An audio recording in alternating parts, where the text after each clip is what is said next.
entangled with independent ministries, in danger of darkness.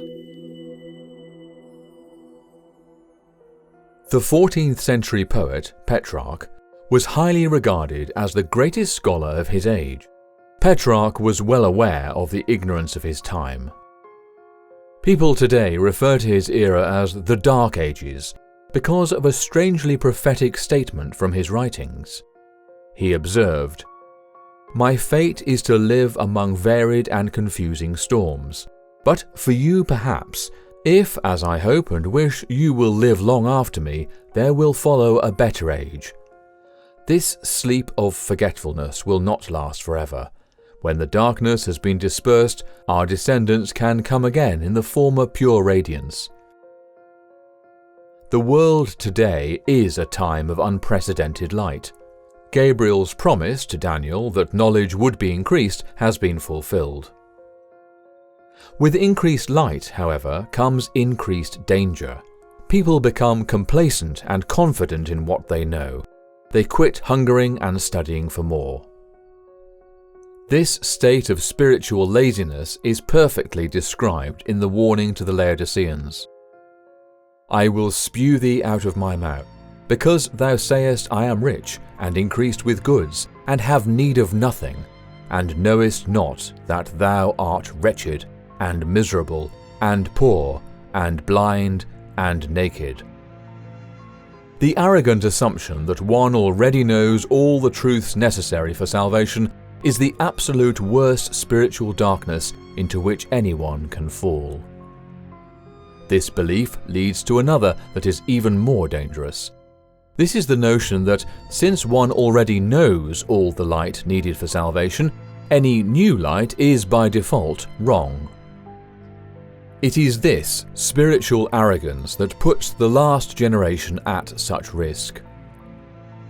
It is a fact that we have the truth, and we must hold with tenacity to the positions that cannot be shaken, but we must not look with suspicion upon any new light which Yah may send and say, "Really, we cannot see that we need any more light than the old truth which we have hitherto received, and in which we are settled." While we hold to this position, the testimony of the true witness applies to our cases its rebuke, "And knowest not that thou art wretched, and miserable, and poor, and blind, and naked?" Those who feel rich and increased with goods and in need of nothing are in a condition of blindness as to their true condition before Yahuwah, and they know it not. As the churches have become more worldly and failed to advance in the truth, heaven has entrusted increased light to many different individuals who, in turn, have worked hard to share what they have been given. These independent ministries have done a wonderful work for Yahuwah in spreading the truth. As they have done a work the churches failed to do, many have suffered persecution by the organized denominations. The sad truth, however, is that most, if not all, of the independent ministries have themselves followed the example of the churches that persecuted them. Their reliance on the financial contributions of their followers has made them hesitate to accept new, unpopular truths. When advanced light has been brought to their attention, they have not only turned their backs on it, but they have used their influence to denounce it to their followers. The light entrusted to the various independent ministries has blessed many honest truth seekers. The problem arises when one becomes a follower of an organization rather than an independent truth seeker. If a person has a follower mentality, he is not truly following the Lamb whithersoever he goeth. Instead, he is following a human authority figure. Satan is delighted when people turn to other humans as their spiritual authority figures. He can thus use a few he controls to influence many others. Satan gets influential leaders to arrogantly denounce light entrusted to others by appealing to their spiritual pride. The danger of entangling with an organization that rejects advancing light is very real. This danger is precisely why the fourth angel in Revelation 18 orders, "Go out of her, my people, that ye be not partakers of her sins, and that ye receive not of her plagues." This text is very important. It is typically mistranslated as "come out of her." However, to come is an invitation. It assumes that the organization issuing the invitation is somehow exempt and that one can safely join it. This could not be further from the truth. None are exempt from this divine order. It is an imperious command: go. Flee out of the midst of Babylon, and deliver every man his soul. Be not cut off in her iniquity, for this is the time of Yahuwah's vengeance. He will render unto her a recompense. A person who, in the past, has gained precious light from a church, group, or independent ministry is at risk of becoming entangled through a sense of loyalty or affection. Should the group reject advanced light, it is tempting to stay with the group rather than step free of it and follow truth wherever it leads. Do not be entrapped through displaced loyalty. Your loyalty is to Yah and Yah alone. Do not let the fear of having to worship alone keep you from stepping free from entangling associations.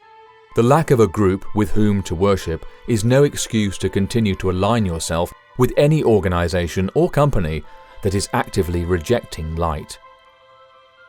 It is not appropriate for any truth seeker to worship with any of the fallen churches that constitute Babylon. It is equally inappropriate for believers to entangle themselves with any independent ministry that has taken a bold, determined stance against truth. Even a single ray of light rejected is a warning sign, and most of the independent ministries have rejected several rays of light. Yahuwah's children today are called to stand alone, separate and independent of any organized ministry, group, or denomination. Do not give in to the temptation to follow the leadership of this independent ministry or that spiritual fellowship. It is perfectly natural to want to surround yourself with like-minded believers. It is affirming to worship with those who believe as you do. It is encouraging to read articles that agree with your current beliefs. However, the danger of becoming a follower of an independent ministry is exactly the same danger that exists with being a member of an organized denomination bound by a specific creed.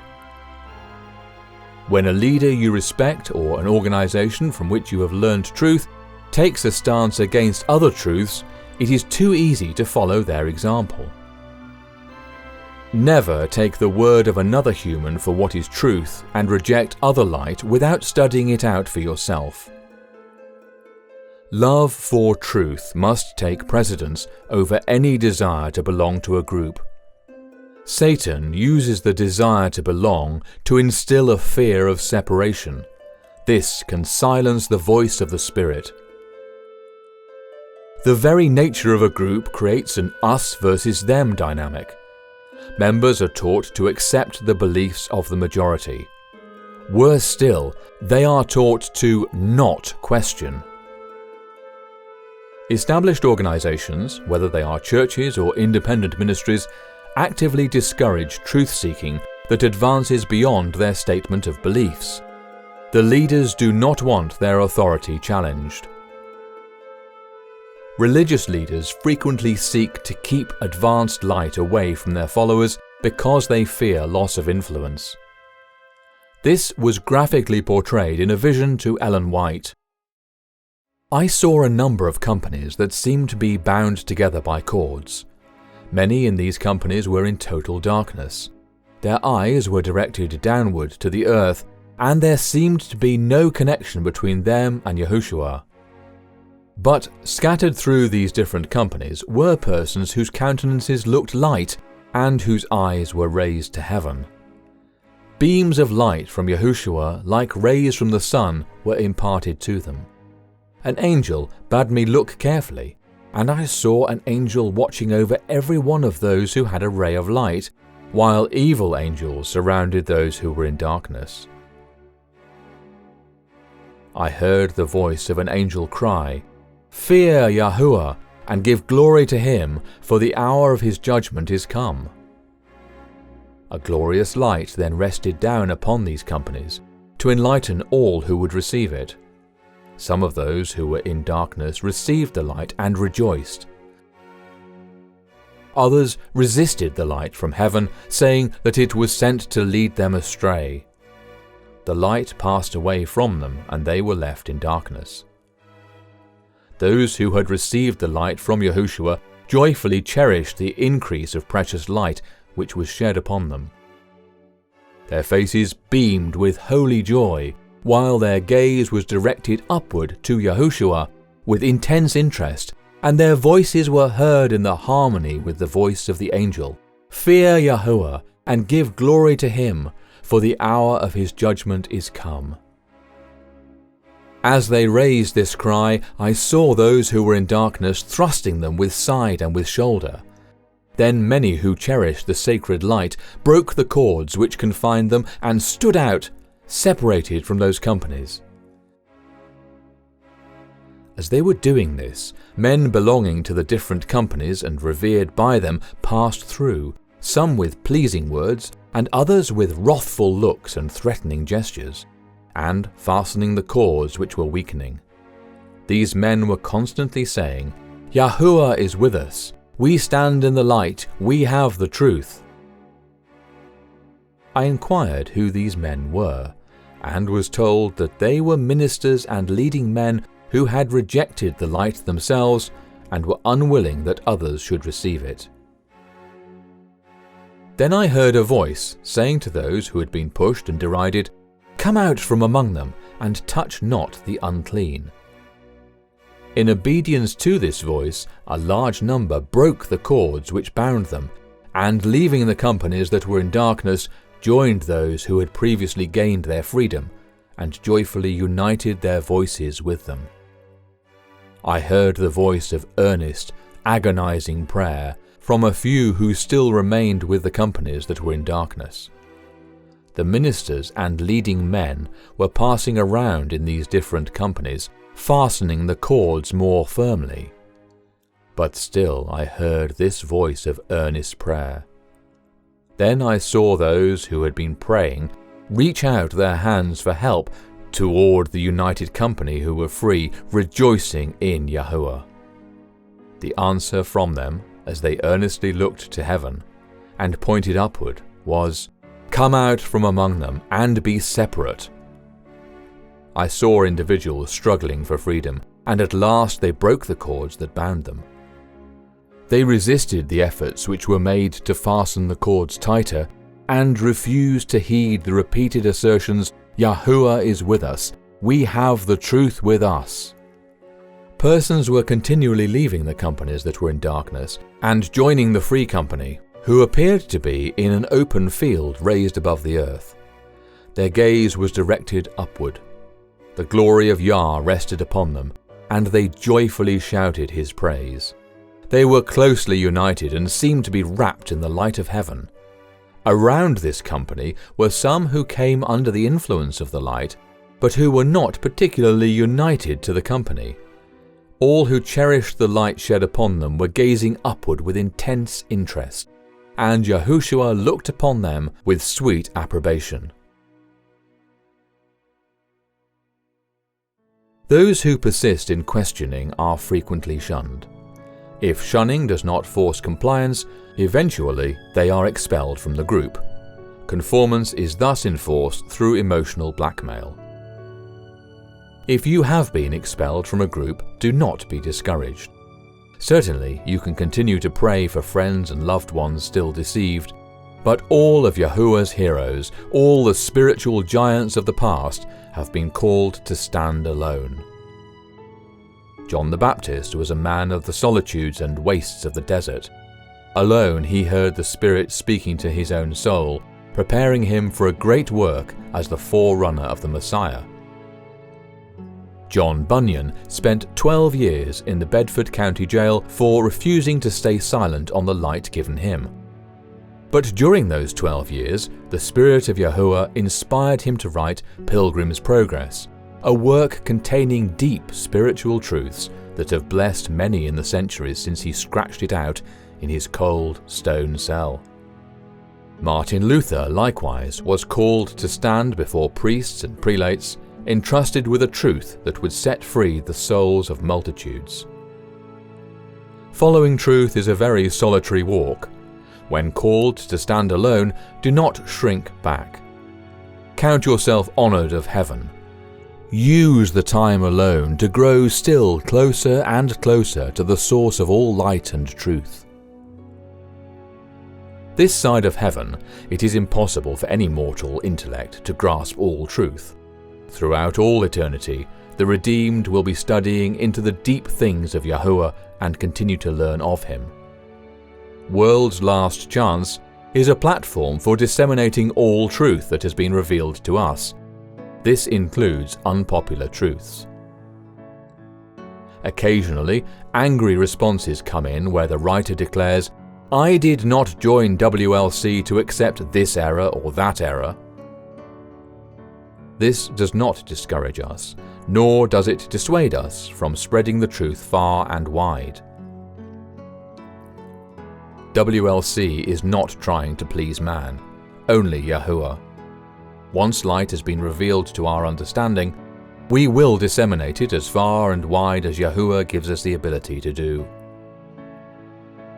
Heaven today is commanding all to separate from every organization that does not accept all light.